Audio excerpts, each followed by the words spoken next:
मिरज शहर पोलीस ठाण्याकडून गावठी पिस्टल बाळगणाऱ्या 3 जणांना अटक। मिरज शहर पोलिसांनी पिस्टल बाळगणाऱ्या 3 जणांना अटक करून त्यांच्याविरुद्ध गुन्हा दाखल केलाय।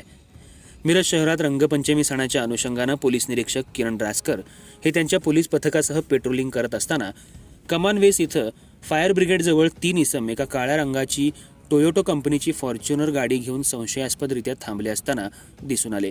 पोलिसांनी त्यांची चौकशी केली तेव्हा त्यांच्या गाडीत एक बनावट पिस्टल मॅगझिनसह मिळून आलं, ज्याची किंमत 40,000 रुपये असून गाडीत 3,000 रुपये किमतीची 3 जिवंत काडतूसही पोलिसांना सापडली आहेत।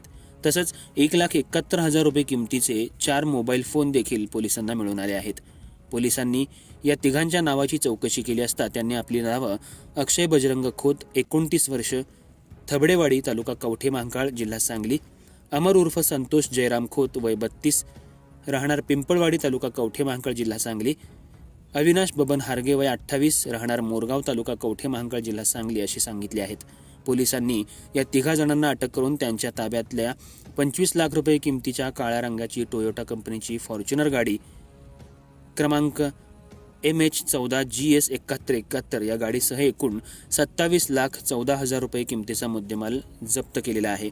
या 3 जणांविरुद्ध शहर पोलीस ठाण्यात गुन्हा दाखल केला आहे। या 3 आरोपींना उद्या न्यायालयात हजर करण्यात येणार असून यातील 2 आरोपी हे सराईत गुन्हेगार असून त्यांच्यावर खून, दरोड्यासारखे गुन्हे दाखल आहेत। मिरज शहर पोलीस याबाबत अधिक तपास करतायत। अर्थराज्य न्यूज मराठीसाठी कार्यकारी संपादक सूर्यकांत कुकडे।